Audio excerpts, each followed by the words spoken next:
الحمدللہ رب العالمین والصلاة والسلام علی محمد الامین اعوذ باللہ من الشیطان الرجیم بسم اللہ الرحمن الرحیم۔ خواتین و حضرات، ہم میزان کے پہلے حصے کے پہلے باب کا مطالعہ شروع کر رہے ہیں۔ میں نے اس کتاب کو پڑھانا شروع کیا تھا تو اس کی ترتیب کے بارے میں یہ بتایا تھا کہ اس کے 2 حصے کر دیے گئے اور یہ 2 حصے بھی قرآن مجید کی تقسیم کے مطابق کیے گئے ہیں۔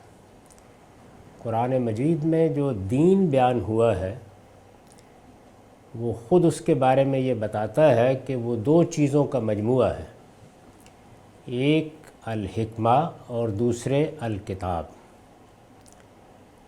الحکمہ کی اس نے وضاحت کی ہے کہ یہ تعبیر ایمان و اخلاق کے مباحث کے لیے اختیار کی گئی ہے، اور الکتاب سے مراد قانون اور شریعت ہے۔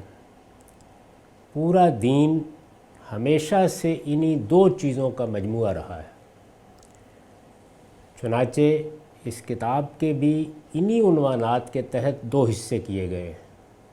پہلا حصہ الحکمہ کے عنوان سے ہے اور دوسرا حصہ الکتاب کے عنوان سے ہے۔ ان سے پہلے 2 مقدمے ہیں جن کا ہم مطالعہ کر چکے ہیں۔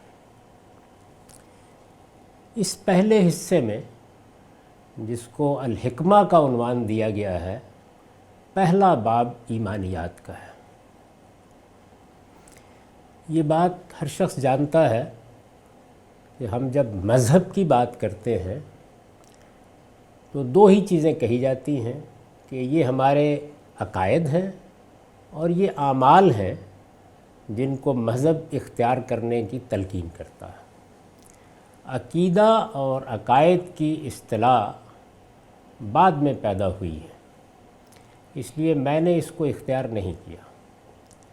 قرآن مجید کی تعبیر ایمان یا ایمانیاتی ہے، یعنی ایمان کی تعبیر قرآن مجید نے اختیار کی ہے، جس کو اگر جمع کے لحاظ سے استعمال کیا جائے تو ایمانیات ہی کا لفظ وجود میں آئے گا۔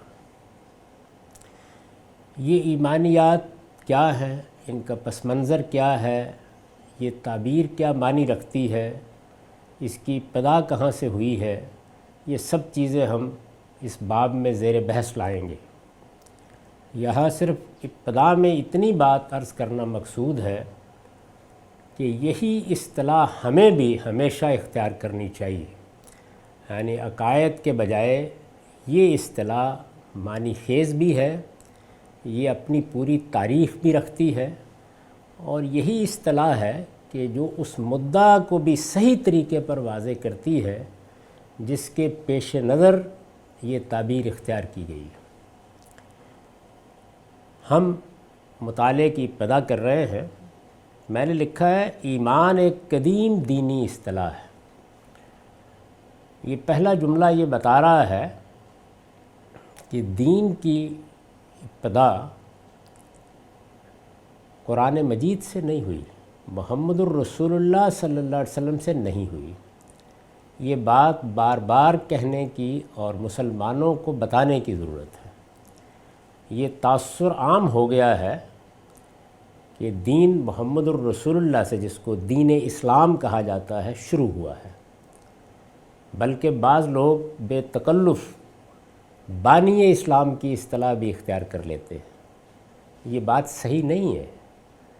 دین اللہ کا ہے، اس کی ابتدا آدم علیہ السلام ہی سے ہو گئی تھی۔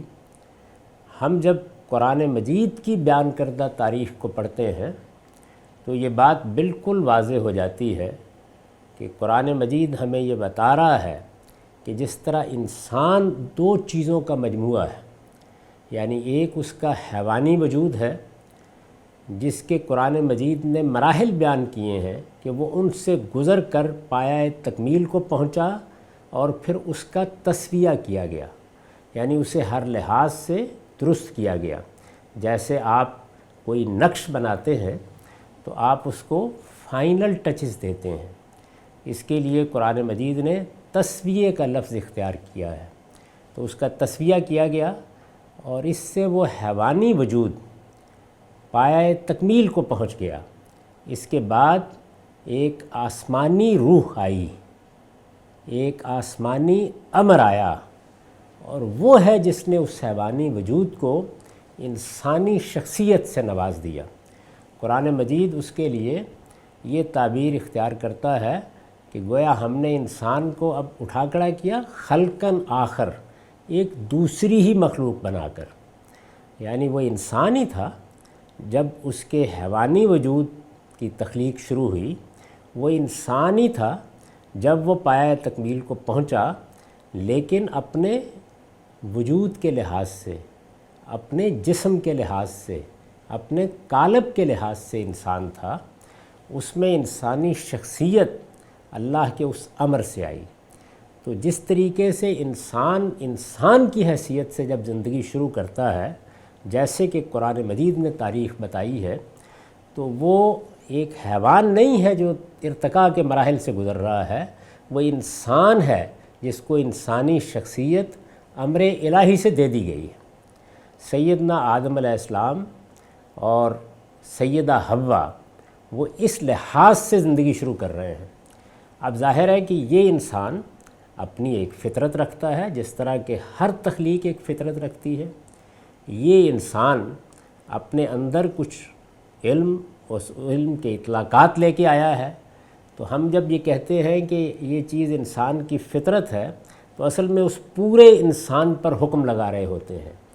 پھر اس کے بعد ایسا نہیں ہوا، جیسے کہ قرآن مجید نے صراحت کی ہے کہ اسی طرح اپنی فطرت اور اپنی عقل کی رہنمائی میں اس نے سفر کی ابتدا کر دی، اور کوئی مرحلہ ایسا آ گیا کہ جس کے بعد پھر اسے نبوت سے سرفراز کیا گیا۔ قرآن مجید یہ بتاتا ہے کہ سیدنا آدم ہی کو نبوت سے سرفراز کر دیا گیا۔ گویا انسان کی فطرت اور آسمان سے آنے والی وحی کا باہمی طور پر آمیز کر کے ایک فکر کی بنیاد رکھنا، یہ قرآن کی بتائی ہوئی تاریخ ہے۔ جس طرح قرآن نے یہ واضح کر دیا ہے، اور اس طرح سے بہت سے فلسفیوں کے اس محلال سے انسانیت کو نکالا ہے کہ انسان کی شخصیت کے ساتھ اپنی زندگی شروع کر رہا ہے، اسی طرح اس غلط فہمی کا بھی ازالہ کیا ہے کہ وہ اپنے حیوانی وجود کے تقاضوں کو پورا کرتے ہوئے تدریج کے ساتھ بعض نتائج تک پہنچا ہے۔ نہیں، ہرگز نہیں۔ اس نے ابتدا ہی ایک ایسے وجود کی حیثیت سے کی ہے کہ جس کے پاس اس کی نہایت خوبصورت فطرت بھی تھی اور خدا کی وحی بھی تھی۔ یہ در حقیقت خدا کا دین تھا جو اس کو ابتدا میں دیا گیا، اور یہ ابتدا ہی سے دو چیزوں کا مجموعہ رہا ہے۔ میں نے جس طرح کہ عرض کیا، یعنی اس میں ایمان، کچھ ماننے کی چیزیں ہیں، ان کی بھی پوری تفسیر قرآن نے کی ہے، اور یہ بتایا ہے کہ یہ جو ماننا ہے، یہ ایمان ہے، یہ تو اس کے دنیا میں، اس اصل شخصیت کے دنیا میں آ کر اپنے قالب کے ساتھ ملنے سے بھی پہلے ہو گئی تھی۔ یعنی اس وقت جب قرآن سورہ اعراف میں یہ بتاتا ہے کہ ہم نے بنی آدم کی پیٹھوں سے ان کی اصل شخصیت کو نکالا اور ان سے پوچھا کہ الستو بربکم، تو انہوں نے کہا کہ بلا، کیا میں تمہارا پروردگار نہیں ہوں؟ تو انہوں نے اپنے ایمان کا اظہار کیا۔ تو گویا ایمان کی ابتدا وہاں سے ہو گئی۔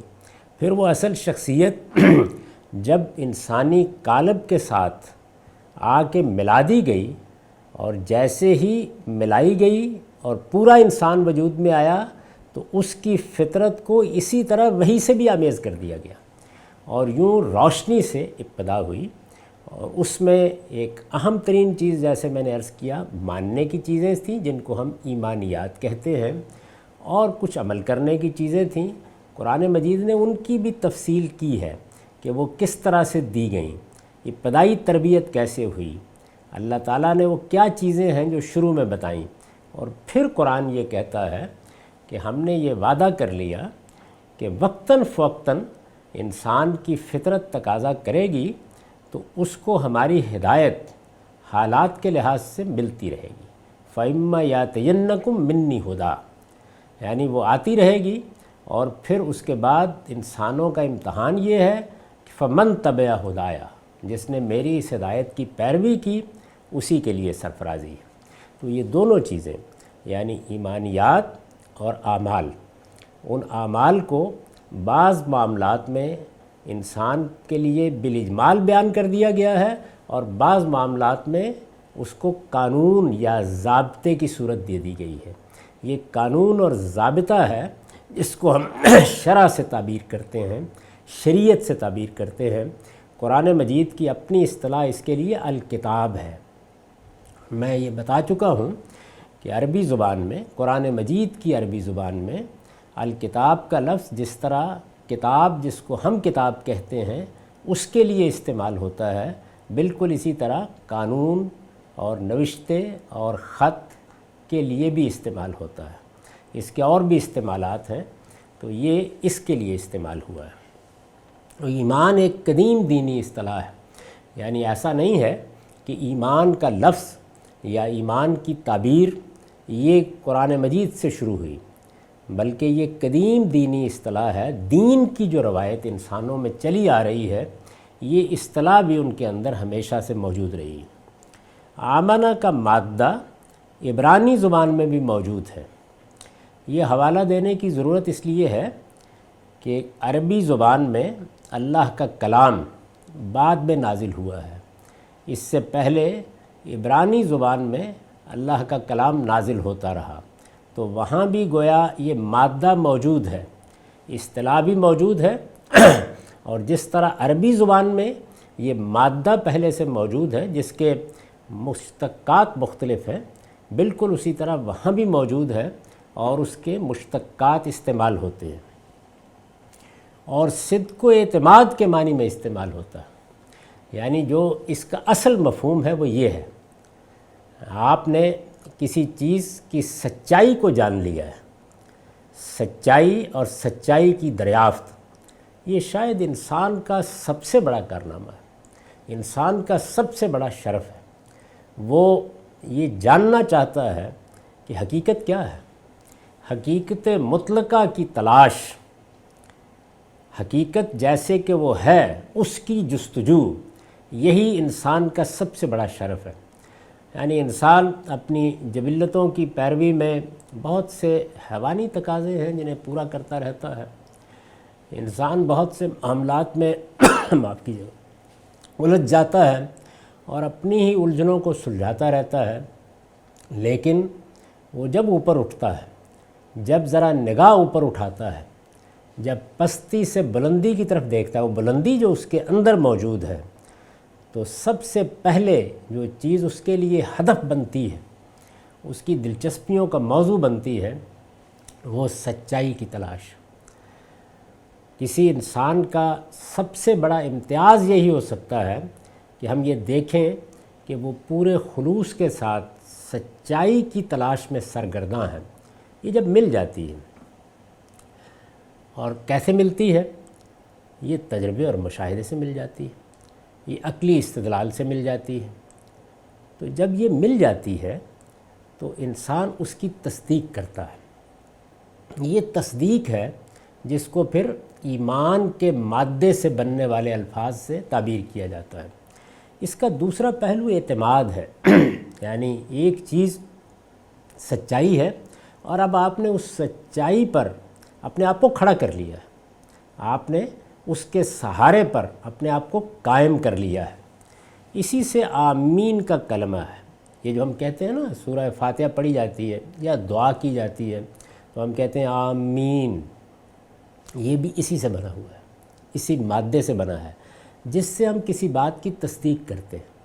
یعنی سچائی کو ہم نے جب تلاش کر لیا، یا سچائی جب ہمارے سامنے آ گئی، یا سچائی کی جستجو جب کامیاب ہو گئی، تو اب ظاہر ہے کہ سچائی اپنے وجود ہی سے اس بات کا تقاضا کرتی ہے کہ ایک سچا انسان اس کی تصدیق کرے، وہ یہ کہے کہ ہاں میں اب اس کو جھٹلا نہیں سکتا، یہ واضح ہو گئی ہے۔ اگر آپ غور کیجئے تو ہماری ساری جستجو اور تگ و دو اسی کی تلاش کی ہے۔ یہ جو اس زمانے میں سائنسی علوم کا بہت غلغلہ ہے، اس میں بھی کیا ہوتا ہے؟ یعنی جد و جہد ہوتی ہے کسی سچائی کو تلاش کرنے کے لیے، وہ مل جاتی ہے تو پھر اس کی تصدیق کا مرحلہ آتا ہے۔ جس طرح کی مشکلات نبیوں کو پیش آتی ہیں یا مصلحین کو پیش آتی ہیں، اگر آپ غور کریں تو اسی طرح کی مشکلات سائنسدانوں کو پیش آتی رہی۔ انہوں نے جب کسی سچائی کو تلاش کیا اور پھر اس کی گواہی دینے کے لیے اٹھے کہ یہ تو ایک حقیقت ہے جو ہم نے معلوم کر لی ہے، تو ان کے زمانے میں جو کچھ رسوم تھے، روایات تھیں، پہلے سے چلا آتا ہوا علم تھا یا کوئی مذہبی تصورات تھے، وہ ان کے مقابلے میں کھڑے ہو گئے۔ تو یہ چیز گویا سچائی کی فطرت میں ہے کہ وہ جب میسر ہو جاتی ہے، جب ہم اسے پا لیتے ہیں تو وہ یہ چاہتی ہے کہ اب اس کی تصدیق کی جائے۔ قرآن میں یہ تعبیر اسی مفہوم کے لیے آئی ہے، یعنی یہی مفہوم کہ ایک سچائی کو پا لیا گیا، جب سچائی کو پا لیا ہے تو اب اس سچائی کی تصدیق کرنی ہے اور پھر اس پر کھڑا ہو جانا ہے۔ وہ جو صدق و اعتماد کی اصل ہے، وہی اصل میں ایمان کی پوری حقیقت بھی ہے۔ قرآن میں یہ تعبیر اسی مفہوم کے لیے آئی ہے، چنانچہ جب کسی چیز کو دل کے پورے یقین کے ساتھ تسلیم کر لیا جائے تو اسے ایمان کہا جاتا ہے۔ یہ جو ہماری زبان ہے، اس میں دل کا پورا یقین، یہ اصل میں انسان کی شخصیت کا پورا یقین ہے۔ ہم اس کے لیے یہی تعبیر موزوں سمجھتے ہیں۔ یہ سائنسی نوعیت کی بحث ہے کہ دماغ کیا کرتا ہے اور دل کیا کرتا ہے، لیکن ادب کی زبان میں جو تعبیریں اختیار کی جاتی ہیں وہ تعبیریں ہی اصل میں صحیح تعبیریں ہوتی ہیں، اس لیے کہ وہ انسان کے اس پورے عمل کی گواہی دیتی ہیں۔ تو جب میری پوری شخصیت کسی چیز کو تسلیم کر لیتی ہے اور پورے یقین کے ساتھ تسلیم کر لیتی ہے تو اس کو ایمان کہا جاتا ہے۔ اس کی اصل خدا پر ایمان ہے، یعنی جو کچھ بھی ہم نے اس کائنات میں دریافت کرنا ہے، جس سچائی کی ہمیں تلاش ہے یا جس سچائی کی ہمیں جستجو ہے، اس میں سب سے بڑی سچائی یہی ہے کہ ہم اس نتیجے تک پہنچ جائیں کہ ہم اگر مخلوق ہیں تو ہمارا ایک خالق ہے۔ انسان شعور کی عمر کو پہنچنے کے بعد جس سب سے بڑی سچائی کو دریافت کرتا ہے، جو مقدمہ بنتی ہے ہر چیز کا، وہ اپنا مخلوق ہونا ہے۔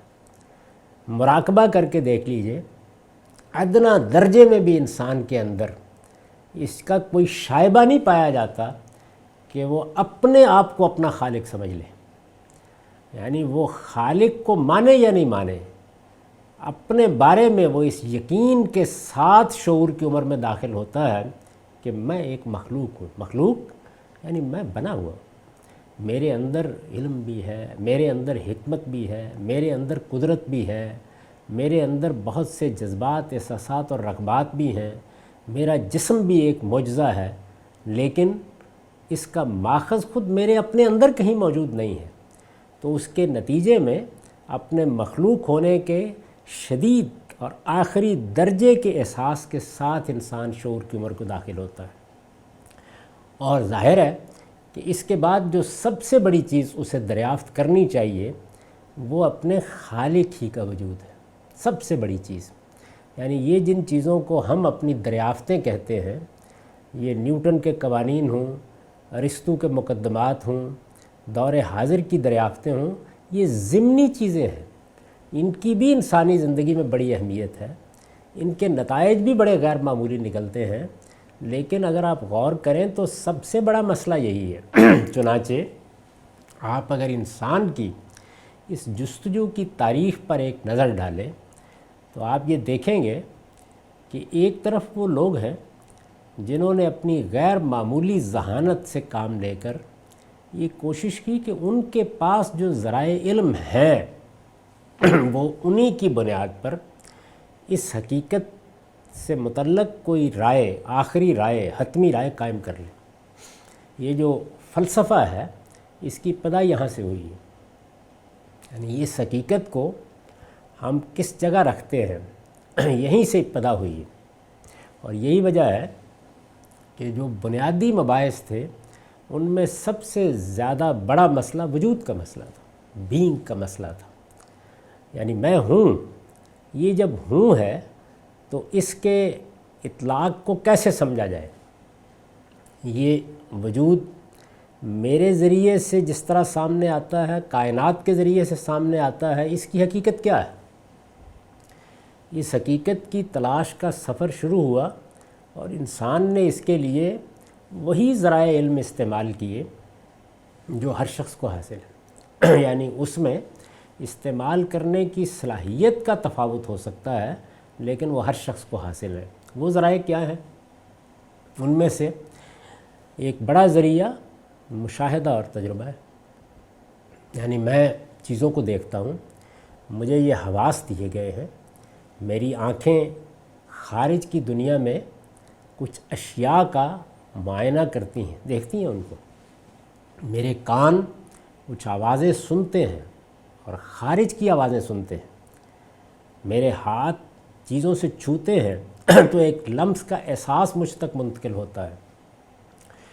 تو میرے حواس کے ذریعے سے جو علم مجھے حاصل ہوتا ہے وہ میرا مشاہدہ ہے، وہ میرا تجربہ ہے۔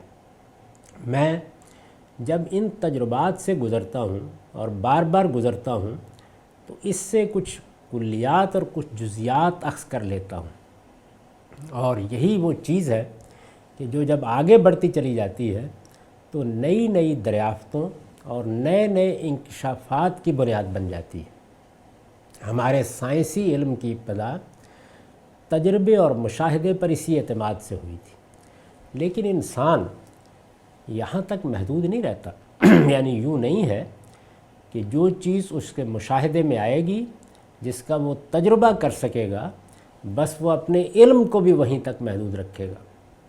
اس کے اندر ایک بڑی غیر معمولی صلاحیت یہ پائی جاتی ہے کہ وہ جو کچھ مقدمات اس کو تجربے اور مشاہدے سے حاصل ہوتے ہیں ان کو پریمیسز میں بدلتا ہے اور پھر اس کے بعد اس سے کچھ نتائج نکالتا ہے۔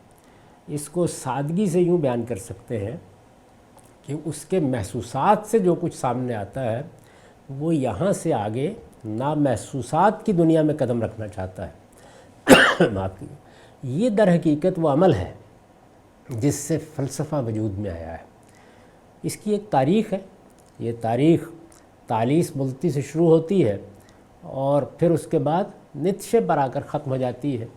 اس ساری تاریخ کا اگر آپ مطالعہ کریں تو یہ بالکل واضح ہو جاتا ہے کہ تمام تگ و دو مکمل طور پر ناکام رہی ہے، یعنی اس میں بہت سے نظریات وجود میں آئے، بہت سے بت تراشے گئے اور پھر تراشیدم پرستیدم شکستم کی بنیاد پر آئے اور چلے گئے۔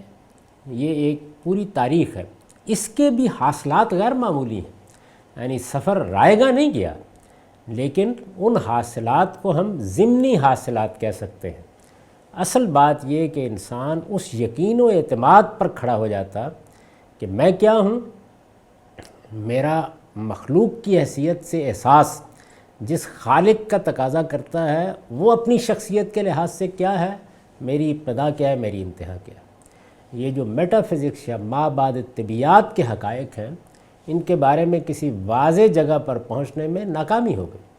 چنانچہ ہم جانتے ہیں کہ فلسفے میں وجود کی بحث کو ایک طرف رکھ کے پھر علم کی بحث شروع ہوئی، یعنی سب سے پہلے یہ تو جانا جائے کہ ہم کیا جان سکتے ہیں، کیا نہیں جان سکتے، اور ہمارے ذرائع علم کیا ہیں۔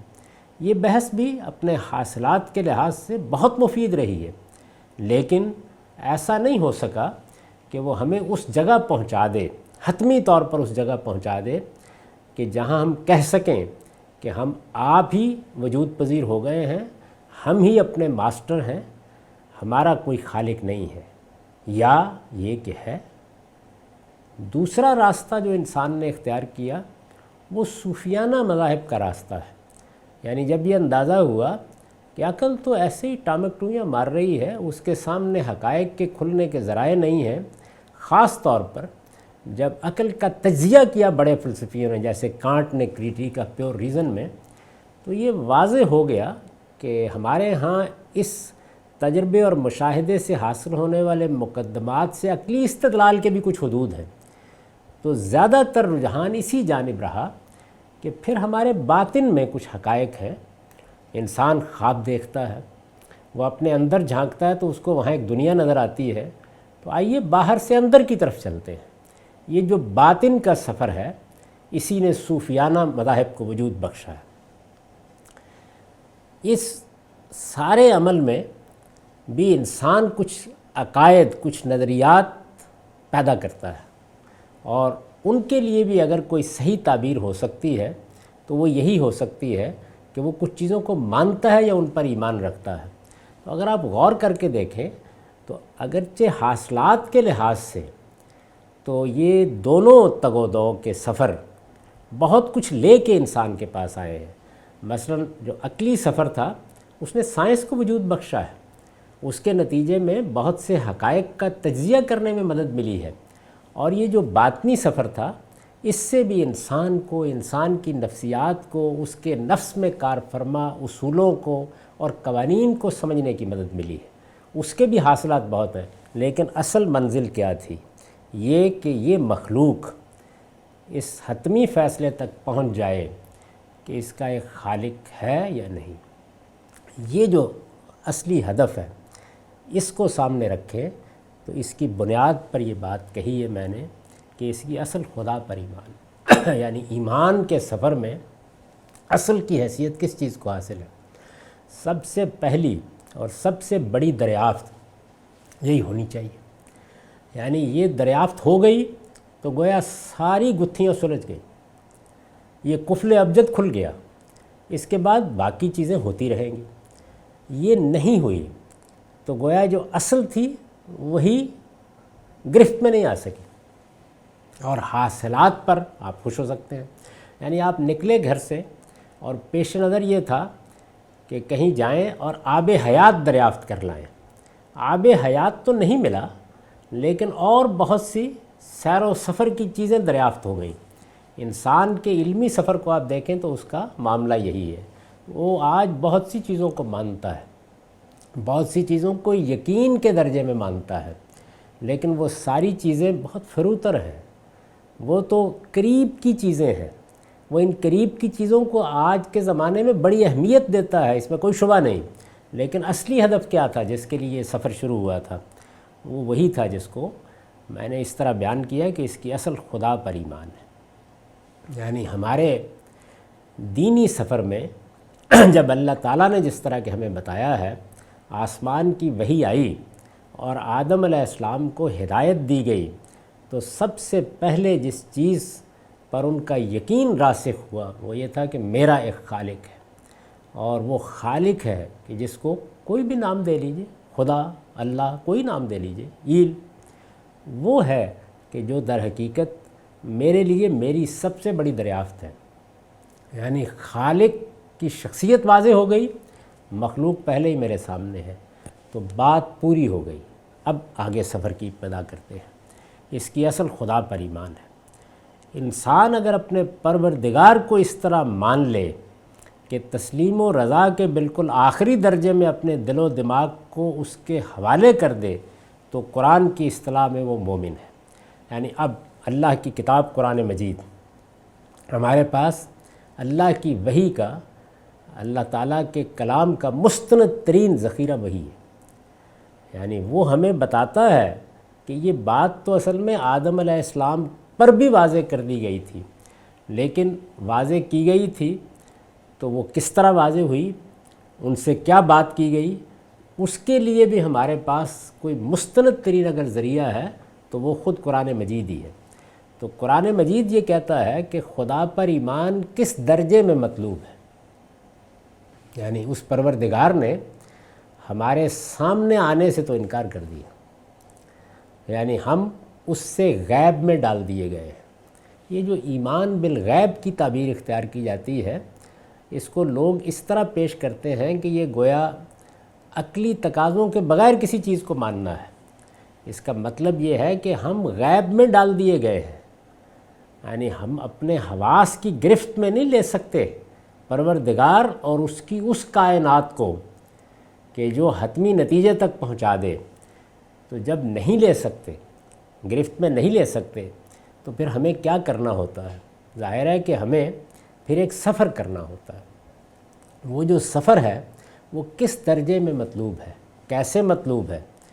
تو اللہ تعالیٰ نے پیغمبروں کے ذریعے سے ہمیں بتایا کہ یہ ایمان کس درجے میں تم سے مطلوب ہے، اس کی تمام تر بنیادیں تمہارے وجود میں، تمہاری فطرت میں رکھ دی گئی ہیں۔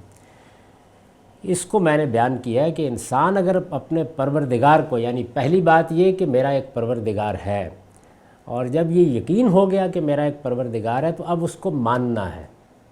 ماننے کے لیے آخری منتہا کیا ہے؟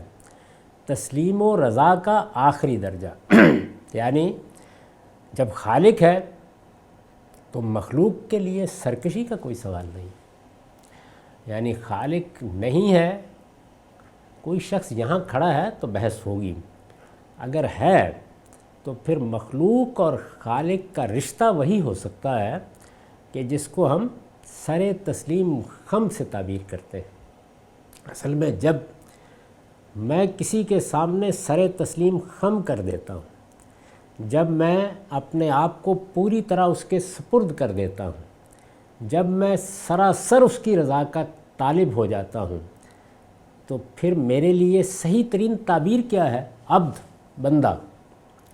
اسی لیے ہمارے ہاں قرآن مجید میں خدا کے ساتھ میرے اور آپ کے تعلق کے لیے جو تعبیر اختیار کی گئی ہے وہ عبد اور معبود کی تعبیر ہے۔ صوفیانہ مذاہب میں یہ تعبیر عاشق اور معشوق کی۔ فلسفے میں کوئی زندہ تعلق ہی قائم نہیں ہوتا، ایک زیادہ سے زیادہ محرک اول کو یا علت العلل کو دریافت کر لیا جاتا ہے، جس نے گویا ایک تالاب میں ہاتھ مارا اور لہریں پیدا ہو گئیں اور اب اپنے طریقے سے چلی جا رہی ہیں، دور کناروں تک چلی جا رہی ہیں۔ لیکن جو پیغمبروں کی ہدایت ہے اس میں نوعیت بالکل الگ ہے، اس میں ایک زندہ تعلق پیدا ہوتا ہے، اور وہ زندہ تعلق تسلیم و رضا کا تعلق ہے۔ انسان اگر اپنے پروردگار کو اس طرح مان لے کہ تسلیم و رضا کے بالکل آخری درجے میں اپنے دل و دماغ کو اس کے حوالے کر دے، تو قرآن کی اصطلاح میں وہ مومن ہے۔ یعنی جب قرآن کہتا ہے مومن تو اس کا مطلب یہ ہوتا ہے، یعنی صرف یہ نہیں ہے کہ میں نے ایک نظریے کو یا کسی عقیدے کو قبول کر لیا ہے، اتنی بات نہیں ہوتی، بلکہ میں نے اس حقیقت کو دریافت کر لیا ہے کہ میں مخلوق ہوں اور میرا ایک خالق ہے، اور مخلوق کی حیثیت سے میری آخری جد و جہد یہ ہونی چاہیے کہ میں اپنے آپ کو اپنے خالق کے سپرد کروں اور اس کی رضا کے سامنے سرنڈر کر دوں۔ یہ وہ چیز ہے جب اپنے پورے وجود کے ساتھ میرے لیے ایک حقیقت بن جاتی ہے تو اس کو ایمان کہتے ہیں۔ اس میں پھر ایک اور لفظ استعمال کیا گیا ہے، بالکل آخری درجے میں اپنے دل و دماغ کو اس کے حوالے کر دیں۔ یہ بھی انسانی شخصیت کے لیے ایک ادبی تعبیر ہے، آپ اس کی جگہ یہ الفاظ بھی رکھ سکتے ہیں کہ اپنی شخصیت کو اس کے حوالے کر دیں۔ امام حمید الدین فرائی نے اپنی تفسیر میں لکھا ہے، پس وہ یقین جو خشیت، توکل اور اعتقاد کے تمام لوازم و شرائط کے ساتھ پایا جائے ایمان ہے۔ یعنی ایک یقین پیدا ہوا ہے، وہ فلسفیانہ سا یقین نہیں ہے، وہ ایسے نہیں ہے کہ ایک سائنسی اطلاع موصول ہوئی ہے، نہیں، میری پوری شخصیت کو یہ یقین حاصل ہوا ہے کہ میرا ایک خالق ہے۔ یہ یقین سب سے پہلی چیز جو میرے اندر پیدا کرے گا وہ خشیت ہے، میں جھک جاؤں گا۔ یعنی خالق ہے تو پھر مخلوق کی حیثیت سے سرکشی اور استکبار میرے شائن شان نہیں ہے۔ اس کا لازمی نتیجہ کیا ہے؟ خشیت۔ جب وہ میرا خالق ہے اور میں اپنے پورے وجود کے ساتھ اس کے سامنے جھک گیا ہوں، یعنی صرف کمر نہیں جھکی جیسے کہ نماز میں جھکتی ہے، نہیں، دل و دماغ جھک گئے ہیں۔ اس سے جو کیفیت پیدا ہوتی ہے اسی کو قرآن خشیت سے تعبیر کرتا ہے۔ تو اب میرا سارا بھروسہ بھی اسی پر ہوگا۔ کیوں؟ اس لیے کہ میں مخلوق ہوں، تو اس کا مطلب ہے میں کھڑا ہی اپنے خالق کے سہارے پر، اس کے سوا اور کوئی چیز بھی میرا حقیقی سہارا نہیں ہے۔ اسی کو توکل کہا جاتا ہے، اور یہ توکل ایک خاص طرح کا اعتقاد پیدا کرتا ہے۔ یعنی اب میں یہ مان لیتا ہوں کہ اس کی طرف سے جو چیز آئے گی وہ خیر ہوگا، وہ میرے اوپر اعتماد کرتا ہے، میں اس پر اعتماد کرتا ہوں، میں اس کا بندہ ہوں، اور بندے کی حیثیت سے وہ مجھے مخاطبت کا شرف بخشے گا، اپنا کوئی پیغام پہنچائے گا، مجھ سے کوئی تقاضا کرے گا تو میں اس کو اسی طرح قبول کروں گا جس طریقے سے فطرت کے قوانین اپنے تقاضوں کو قبول کرتے ہیں۔ تو یہ میں نے لکھا ہے کہ امام حمید الدین فرائی نے اس کی جو تعبیر اختیار کی، پس وہ یقین جو خشیت، توکل اور اعتقاد کے تمام لوازم و شرائط کے ساتھ پایا جائے، یعنی خشیت جیسے کہ وہ ہونی چاہیے، توکل جیسے کہ وہ ہونا چاہیے، اعتقاد جیسے کہ وہ ہونا چاہیے، پھر اس کو ایمان کہتے ہیں۔ اور جو شخص اللہ تعالیٰ پر، اس کی آیات پر، دیکھیں اللہ تعالیٰ پر، اس کی آیات پر یہ آیات شروع سے اترتی آ رہی ہے، یہ انفس میں موجود ہیں، یہ آفاق میں موجود ہیں، یہ کلام اور وحی کی صورت اختیار کر کے پیغمبروں پر نازل ہوتی ہیں۔ یہ بہت خوبصورت لفظ ہے جو قرآن مجید نے ہمیں بتایا ہے، یعنی نشانی۔ آیت کا مطلب کیا ہے؟ نشانی، وہ جو کسی چیز کا پتہ دے۔ وہ کہا جاتا ہے نا کہ کہہ دیتی ہے شوخی نقش پا کی، ابھی اس راہ سے کوئی گیا ہے، ابھی اس راہ سے کوئی گیا ہے، کہہ دیتی ہے شوخی نقش پا کی۔ وہ جو نقش پا کی شوخی ہے وہ اصل میں کسی کا پتہ دے رہی ہوتی ہے۔ تو اسی طرح یہ آیات انفس میں ہیں، آفاق میں ہیں، یا کلام کی صورت میں آتی ہیں، یہ پتہ دیتی ہیں اس کا جو اس کائنات کا خالق ہے۔ اور جو شخص اللہ تعالیٰ پر، اس کی آیات پر، اس کے احکام پر ایمان لائے، اپنا سب کچھ اس کو سونپ دے، اس کے فیصلوں پر راضی ہو جائے، وہ مومن ہے۔ میں نے اوپر جو اجمال کے ساتھ بیان کی ہے بات، وہ یہی ہے جس کو امام حمید الدین فرائی نے تفصیل سے بیان کر دیا ہے نظام القرآن میں۔ ایمان کی یہی حقیقت ہے، یعنی یہ حقیقت کہ ایمان اصل میں وہ یقین ہے جو خشیت، توکل اور اعتقاد کے تمام لوازم و شرائط کے ساتھ پایا جائے، اس کو ایمان کہتے ہیں۔ ایمان کی یہی حقیقت ہے جس کی بنا پر قرآن تقاضا کرتا ہے کہ دل کی تصدیق کے ساتھ انسان کے قول و عمل کو بھی اس پر گواہ ہونا چاہیے۔ یعنی یہ جو ایمان ہے یہ جس طرح ہم دنیا میں کچھ چیزوں کو مانتے ہیں، یہ اس طرح کی چیز نہیں ہے۔ اس نے تو آنا ہے اور میرے پورے وجود کا احاطہ کر لینا ہے۔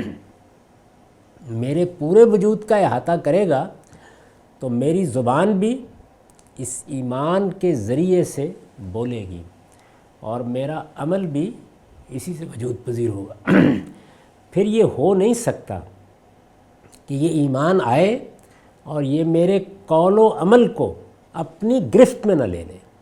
ایمان کی یہی حقیقت ہے جس کی بنا پر قرآن تقاضا کرتا ہے کہ دل کی تصدیق کے ساتھ، یعنی میرا باطن، دل باطن کی تعبیر ہے میری شخصیت کی، دل کی تصدیق کے ساتھ انسان کے قول و عمل کو بھی اس پر گواہ ہونا چاہیے۔ یعنی وہ ایمان نہیں کہلا سکتا، وہ پھر کوئی فلسفیانہ تصور ہے جو میرے ہاں پیدا ہوا ہے۔ یہ ایمان کہ میں مخلوق ہوں اور میرا ایک خالق ہے، یہ لازمی طور پر مجھے اس ہستی کے ساتھ ہر لحاظ سے متعلق کر دے گا، اور پھر نہیں ہو سکتا، ہرگز نہیں ہو سکتا کہ میرا قول اور میرا عمل اس کی تصدیق نہ کرے۔ چنانچہ ہر نیکی کو وہ، یعنی قرآن، ایمان کا خاصہ اور ایمان والوں کا لازمی وصف بتاتا ہے۔ یعنی اب قرآن یہ کہتا ہے کہ یہ جو ایمان ہے اس کے لازمی نتیجے کے طور پر اخلاق پیدا ہو جانا چاہیے۔ اخلاق ہی ہے نا جس کو ہم نیکی سے تعبیر کرتے ہیں۔ اور یہ اخلاق ہی کے مختلف مظاہر ہیں جن کو ہم اہل ایمان کے اوصاف کی حیثیت سے دیکھتے ہیں۔ چنانچہ ہر نیکی، یعنی اب نیکی کی کوئی تعبیر ایسی نہیں ہے جو اس سے پھوٹ نہ رہی ہو۔ چنانچہ قرآن مجید نے ایک جگہ جب یہ کہا کہ ما کنت تدری مل کتاب ولل ایمان، تم نہیں جانتے تھے، یعنی تفصیلات کے ساتھ نہیں جانتے تھے، رسول اللہ کو مخاطب کر کے کہا ہے کہ ایمانیات کیا ہیں اور شریعت کیا ہے۔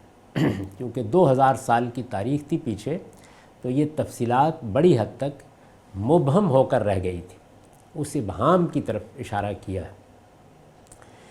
تو یہ جو اس درجے میں ایک چیز کو جاننا ہے کہ میں اس کی حقیقت کو مان لوں، اس کا لازمی نتیجہ یہ ہے کہ میری فطرت کے اندر جو چھپا ہوا خیر ہے وہ اس کے ذریعے سے ظہور پذیر ہو۔